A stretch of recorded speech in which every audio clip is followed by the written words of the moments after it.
Bonjour Bernard Valcourt, ministre d'État du Canada, chargé de la francophonie et de l'Agence de promotion économique du Canada Atlantique. Merci d'être avec nous. Vous avez participé donc à Paris à la conférence ministérielle de la francophonie. Est-ce que vous diriez que cette francophonie se porte bien? Oui, je dirais que la francophonie se porte bien, puis ça me fait plaisir d'être là pour représenter le Canada parce que je suis chargé de la francophonie.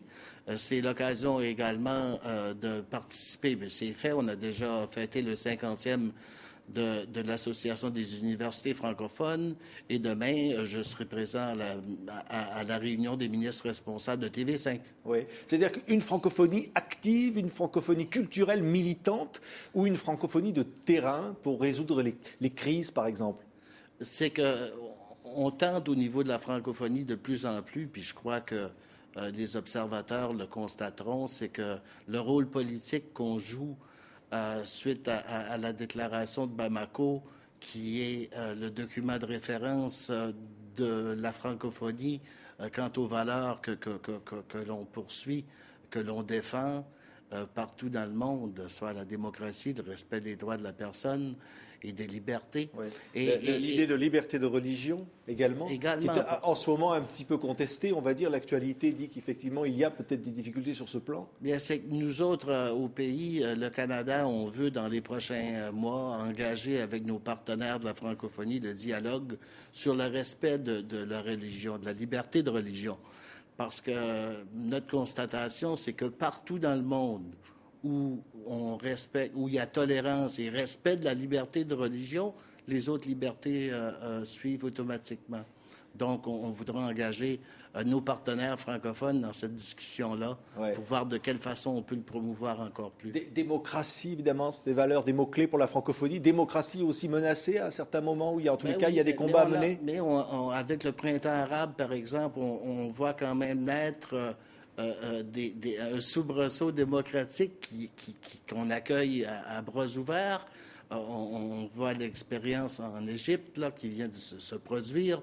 On voit d'autres pays d'Afrique qui sont en transition démocratique et on doit les accompagner et on doit lever le chapeau à notre secrétaire général, M. Abdou Diouf, qui fait un travail extraordinaire, je crois, quant à la promotion de ces valeurs démocratiques et qui n'a pas peur d'intervenir dans les dossiers et tous les pays membres de la francophonie de l'appui dans ces démarches-là. Est-ce que c'est le rôle de l'Organisation de la francophonie, par exemple, d'être vigilante quand on voit des islamistes un peu radicaux qui remportent des élections, par exemple, qui promettent de remettre le voile aux femmes? Écoutez, moi, au niveau de la francophonie, je crois que c'est au niveau des libertés démocratiques qu'on doit s'appuyer.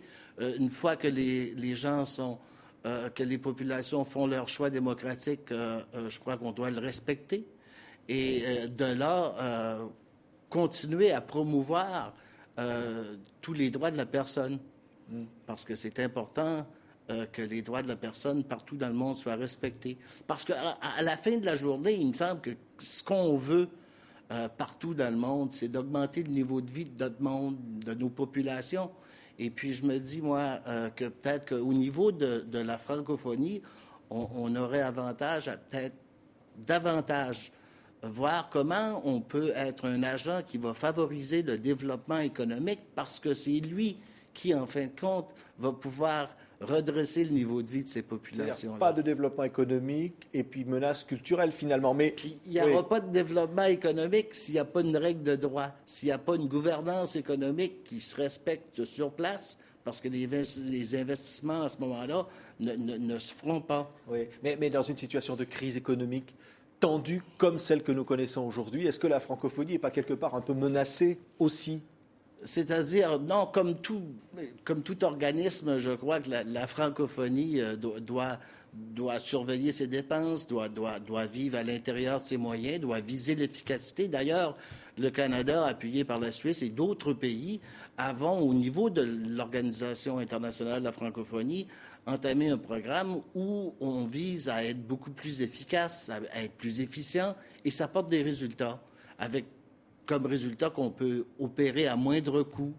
Et la réalité économique affecte aussi nos acteurs comme TV5, comme l'association universitaire, dans un cadre d'austérité, ben il faut resserrer un peu les dépenses, il faut s'organiser pour être plus efficace, souvent avec un peu moins de ressources, et je pense que c'est un défi qui est planétaire au moment où on se parle. Dans tous ces agents dont vous parlez, dont nous sommes fiers d'ailleurs TV5 Monde de faire partie, évidemment, vous disiez, vous avez participé à la conférence pour TV5 Monde. Tous ceux qui nous écoutent, évidemment, sont intéressés par ce sujet.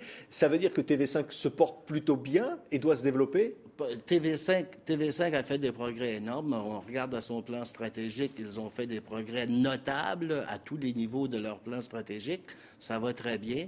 Puis le Canada est fier de supporter TV5 Monde et surtout s'assurer qu'elle continue d'être cette voie multilatérale parce que c'est l'expression du fait français à la grandeur du monde où chacun de nos pays peut colporter sa culture, peut montrer ses valeurs.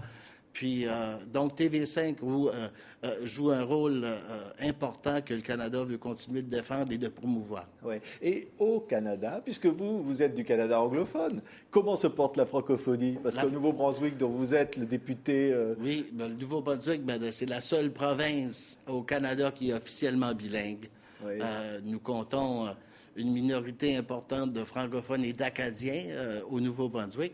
Mais le fait français au Canada se porte bien. D'ailleurs, moi, je reviens sur la scène politique après un impromptu de quelques 18 ans. Et j'y reviens, puis lorsque je remplaçais mon collègue, le ministre Moore, à la conférence fédérale provinciale des ministres chargés de la francophonie au Canada, ben, je vois que dans 18 ans, on a fait des progrès énormes dans toutes les provinces et territoires canadiens où les services en français sont donnés beaucoup plus amplement qu'auparavant. Ça veut dire que ça devient un consensus canadien sur cette coexistence réelle qui pacifiée, on va dire. C'est la manifestation culturelle et sociale du fait français partout au pays. C'est ça qui est remarquable. Est-ce qu'on comprend ce véhicule de valeurs dont vous parliez, que le français véhicule ses valeurs particulières? Absolument. Puis tu vois, on a TV5 Canada-Québec, qui est partout au pays, au Canada, et c'est à travers ce médium-là de TV5 Monde qu'on découvre tout l'autre monde francophone partout sur la Terre, puis c'est juste extraordinaire. Merci, Monsieur le ministre Valcourt, donc ministre d'État canadien chargé de la francophonie. Et ben, on en profite pour saluer tous nos amis qui nous écoutent, notamment sur TV5 Québec Canada, et puis partout, évidemment, dans le monde. Merci d'avoir été notre invité. Ça m'a fait plaisir.